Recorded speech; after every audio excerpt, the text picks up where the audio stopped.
Assalamualaikum warahmatullahi wabarakatuh. Kembali lagi dengan saya Naufal Hasan, mahasiswa Universitas Muhammadiyah Jakarta, Fakultas Ilmu Sosial Ilmu Politik, jurusan Ilmu Politik. Pertama-tama saya ucapkan kehadirat Allah Subhanahu wa taala yang masih dan tetap memberikan kita kesehatan selama masa pandemi ini. Semoga teman-temanku dan Bapak dosen tetap dalam lindungan Allah Subhanahu wa taala. Semoga kalian, teman-teman saya dan juga Bapak dosen tetap semangat ya dalam menjalani aktivitas di tengah pandemi ini. Kita tahu bahwasannya sangat berat kita melalui masa-masa pandemi ini, sangat sulit. Semuanya sulit, sangat sulit. Mulai dari susah kemana-mana gitu, dan ekonomi juga susah, sulit pokoknya. Semoga kita tetap semangat selalu ya dalam lindungan Allah Subhanahu wa taala. Oke, di video pertama ini saya akan menjelaskan tentang berislam secara rasional. Ini video saya buat untuk memenuhi tugas Al-Islam 3. Oke, pertama-tama, jadi berislam secara rasional gitu, bahwasannya sudah itu sih dalam Al-Quran itu kan adalah kitab suci agama Islam kan. Nah, yang kebenarannya itu kebenaran pernyataan-pernyataannya itu semakin banyak yang terverifikasi gitu, semakin banyak yang terbukti. Jadi di dalam kitab suci Al-Quran, setiap pernyataan-pernyataan yang di dalamnya itu sudah mulai terbukti bukti nyatanya gitu. Selain sudah banyak terbukti itu dan benar-benar terkonfirmasi gitu, ada betul adanya gitu.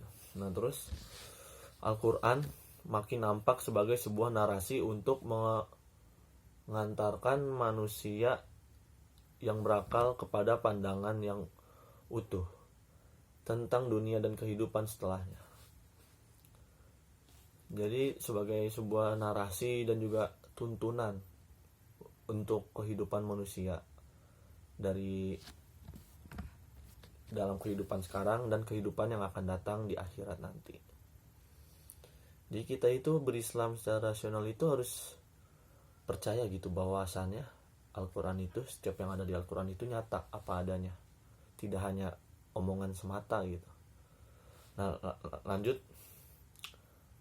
sebenarnya banyak gitu tuduhan bahwa Al-Quran sama dengan kitab suci agama lain yang lebih banyak berisi mitos-mitos.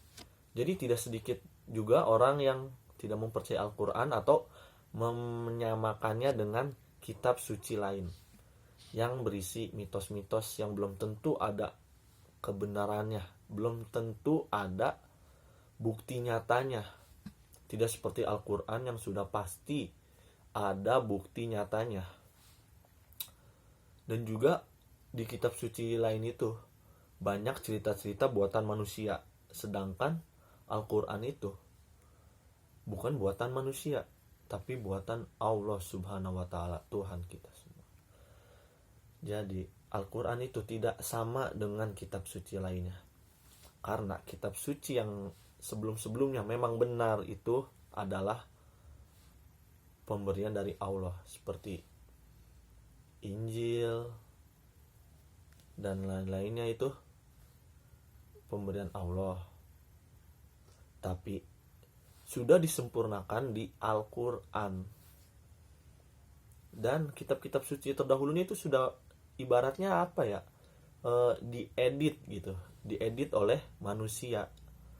Jadi melenceng sedikit lah fakta-faktanya gitu yang di dalamnya. Jadi yang masih terjaga dan benar-benar betul apa adanya sesuai fakta itu adalah Al-Quran. Jadi yang benar-benar terjadi. Jadi memang Al-Quran itu bisa kita jadikan pedoman kita dalam menjalani hidup ini dan untuk kehidupan yang akan datang. Jadi kita itu harus berpikir secara rasional juga di dalam Islam itu. Jangan hanya tahu ini aja tapi kita nggak secara rasional gitu. Bahkan tidak sedikit ilmuwan yang memiliki fokus kepada disiplin ilmu pasti dan alam yang pernah mengakses Al-Quran, baik karena sengaja maupun tidak disengaja, merasa takjub dan kemudian secara sadar memilih Islam sebagai agama baru mereka. Memang benar, banyak ilmuwan yang meneliti dan mereka itu jadi malah takjub dengan keajaiban Al-Quran dan agama Islam. Bahwasannya agama Islam itu benar-benar penuntun dalam hal-hal kebaikan dan persiapan kita menghadapi kehidupan kelak yang akan datang, yaitu akhirat. Karena di dunia ini kita hanya sementara. Jadi banyak ilmuwan yang meneliti tentang Islam atau tentang Al-Quran atau tentang kitab-kitab suci lain itu memilih Islam karena yaitu tadi Islam dan Al-Quran itu masuk akal, rasional gitu. Benar adanya buktinya. Tidak hanya omongan belaka. Bukti kebenaran dalam Islam dalam Al-Quran itu benar adanya dan ada beberapa aspek di dalamnya yang membuktikan kebenaran Al-Quran itu. Yang pertama itu bahasa sastranya sangat tinggi. Tidak sembarang bahasa itu Al-Quran itu. Di samping memiliki kandungan ajaran yang sangat substansial dan berbobot, tapi bahasanya itu sangat tinggi, bahasa sastranya. Bukan main itu. Juga selain memiliki ajaran yang sangat substansial dan berbobot, juga memiliki kualitas sastra yang sangat mengagumkan. Rima pada keseluruhan ayatnya pun sangat terasa oleh siapapun. Termasuk mereka yang walaupun tidak memahami Al-Quran. Jadi saat mendengarkan orang membaca Al-Quran itu, orang itu bisa takjub. Dan rima pada keseluruhan ayatnya itu indah, sejuk gitu.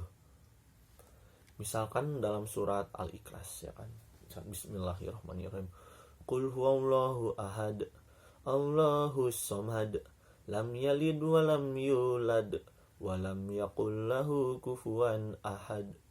Itu berakhir dengan dengan dengungan, jadi qul huwallahu ahad, Allahus samad, lam yalid wa lam yulad wa lam yakul lahu kufuwan ahad. Jadi itu indah, rimanya itu enak didengar oleh pendengar walaupun pendengarnya itu tidak memahami Al-Quran. Dan walaupun maaf mungkin suara saya kurang enak lah untuk didengar gitu ya kan. Maklum. Nah, kekuatan rima dalam Al-Quran atau kekuatan rima tersebut bisa dirasakan pada surat-surat pendek seperti yang tadi kulhu. Pokoknya banyak juz 30 itu yang rimanya benar-benar indah dan enak didengar gitu. Seperti surat tadi kan udah tuh surat Al-Ikhlas. Sekarang ada surat lagi, surat Anas yang berakhir hurufnya itu sin semua. Misalkan Bismillahirrahmanirrahim.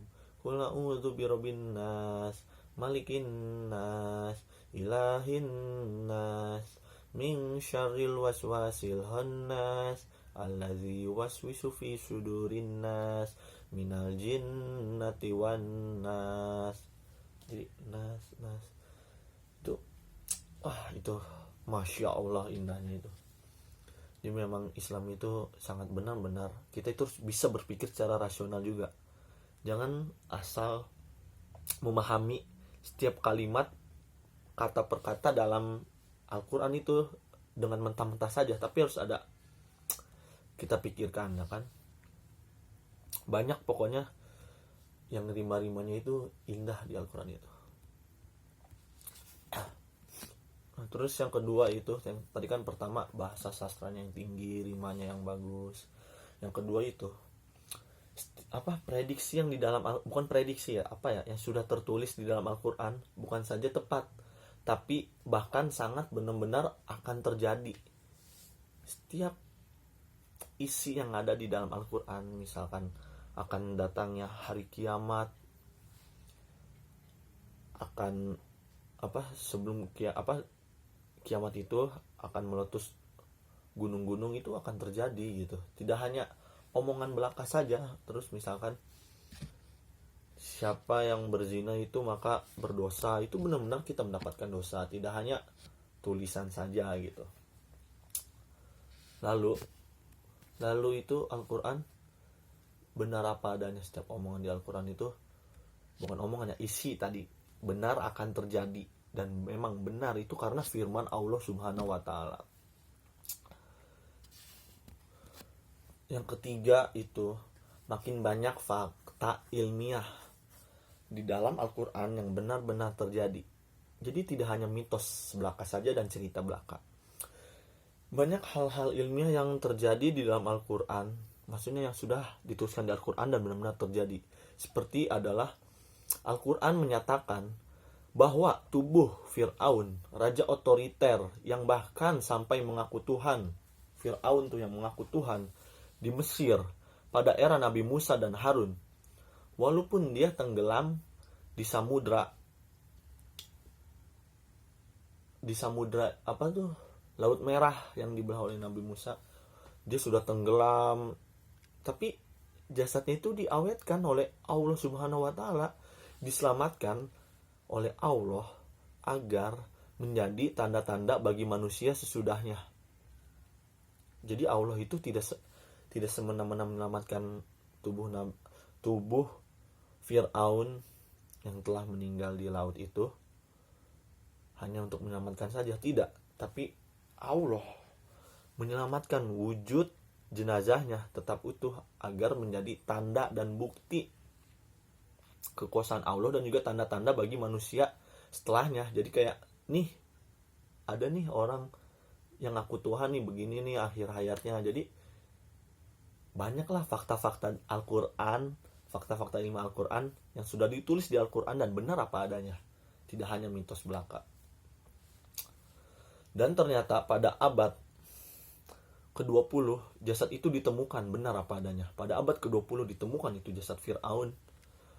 Lalu diteliti oleh seorang ilmuwan Prancis bernama siapa ya kalau nggak salah.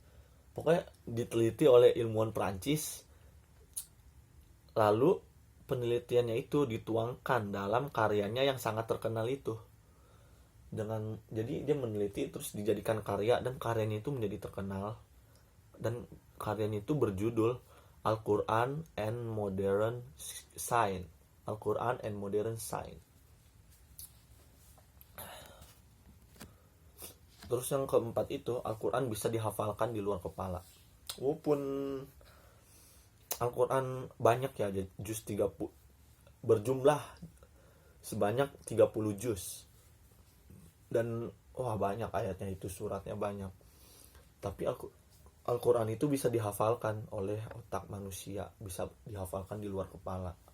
Kita bisa menghafalkan 30 juz atau juz 30 saja, kita bisa gitu. Tidak bohong gitu, kita benar-benar bisa menghafalkan Al-Quran di luar kepala kita. Tidak seperti kitab lain. Tidak ada kitab yang bisa dihafalkan seluruhnya di luar kepala kita. Betapa hebatnya itu Al-Quran, betapa indahnya, bisa dihafalkan di luar kepala. Jadi itu Masya Allah banget. Nah lalu, jadi kan pernyataan-pernyataan di Al-Quran itu udah ada beberapa yang terbukti dan masih ada yang belum terbukti. Tapi itu akan terbukti di kemudian hari. Bahkan mungkin beberapa tahun ke depan mungkin tidak akan semuanya terbukti dalam waktu yang sama gitu. Mungkin akan bertahap. Karena memang isi Al-Quran itu seharusnya memang sudah dianggap menjadi kebenaran dan akan terjadi. Jadi kita tidak bisa mengubah Al-Quran, tidak seperti kitab-kitab lain. Itu betapa hebatnya Al-Quran. Jadi itu berapa pentingnya kita berislam secara rasional. Jika kita tidak berislam secara rasional, itu sangatlah berbahaya. Kita tidak akan benar-benar memahami Islam itu tersebut. Jadi kita harus berpikir secara rasional juga. Oke, ini terima kasih untuk kawan-kawanku dan Pak dosen saya yang bernama Dr. Muhammad Nasih, dosen Al-Islam 3. Dengan ini saya ucapkan terima kasih sudah menyimak. Mohon maaf jika ada kekurangan dalam presentasi ini atau dalam penyampaian materi berislam secara rasional, yang di dalamnya telah saya jelaskan tentang Al-Quran secara rasional yang tadi kan, dan Islam juga. Oke, semoga kita tetap dalam lindungan Allah Subhanahu wa taala, tetap jaga kesehatan di tengah pandemi ini. Oke, kawan-kawanku dan Pak dosen, terima kasih. Saya ucapkan wassalamualaikum warahmatullahi wabarakatuh.